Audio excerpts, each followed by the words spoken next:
Hello everyone, welcome to Achievers IAS classes. Let's begin our discussion on the current events of 19th May 2018. The first issue news is regarding the onset of monsoon.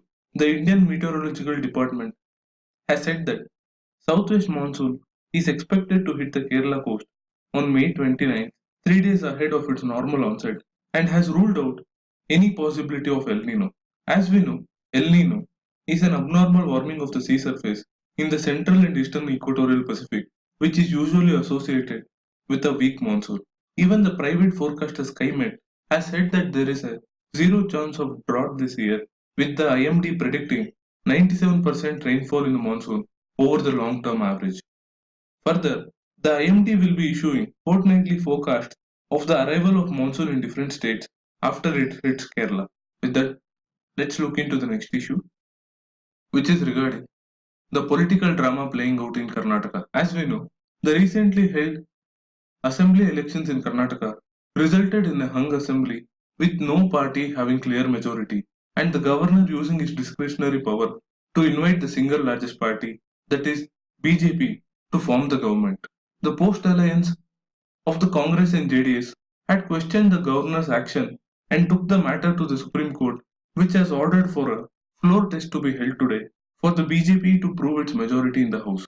And for this, the court also ordered a Speaker pro tem shall be appointed immediately, following which the Karnataka governor appointed Mr. K.G. Boppaya as the pro tem Speaker according to the powers conferred on him by Article 180 of the Constitution, which says that if the chair of the Speaker falls vacant and there is no Deputy Speaker to fill the position, the duties of the office shall be performed by such a member of the Assembly as the Governor may appoint for the purpose.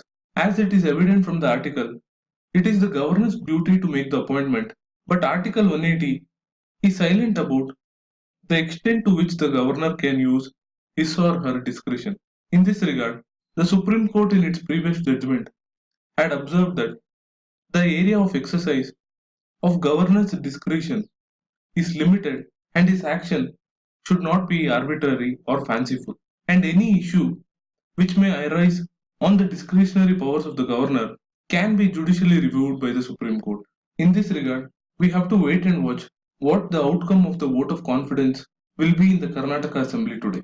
Given the controversy over the alleged misuse of the office of the Governor, allegations of horse trading between the contesting political parties, and various constitutional loopholes which are exploited by political parties for their own advantage, this is a very important issue for this year, and we can expect a question either in the prelims or in the mains. The next issue news is an editorial regarding the center's announcement of a cessation of operations in Jammu Kashmir during the holy month of Ramzan. The center has directed the security forces not to launch any operations in the state but has allowed them the right to retaliate if attacked or if it is essential to protect the lives of innocent people. This is aimed at bringing the much needed respite to the valley, which has been facing escalated violence since the killing of the Hizbul Mujahideen commander Burhan Wani in July 2006.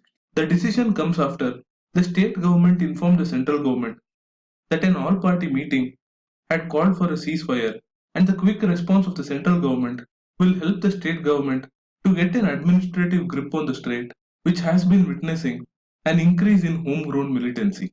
It is observed that the funeral of a local militant has often become the rallying point for anti-state protests, which lead to new recruitment, and the stone pelting incidents have only deepened the alienation. Therefore, the ceasefire announced, even though a high-risk initiative, could invite confidence among the local groups and limit occasions of violence. A similar such action was taken in 2000 by the then government post the 1999 Kargil conflict. In terms of violence, Kashmir is witnessing a similar situation where a large number of young Kashmiris have taken up arms. Therefore, a temporary halt to security operations in Kashmir is a welcome move but is not enough, and the central government must take the political ownership of the outreach to help Kashmir get back to normal. On that note, let's look into the next issue, which is regarding the recent incidents of violence along the Gaza border in Israel. It was a result of the mass protests and clashes along the Gaza border with Palestinian refugees demanding the right to return to their homes inside what is now considered Israeli territory.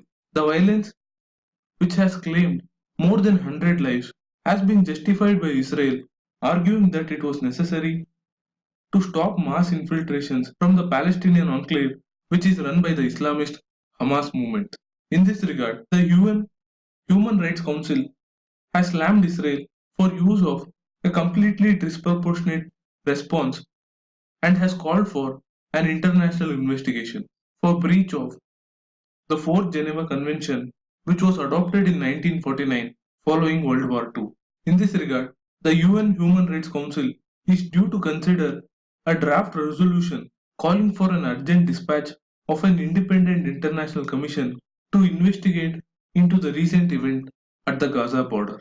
For further details on this issue, please go back and watch my previous news analysis video. For now, I call it a wrap on today's news analysis.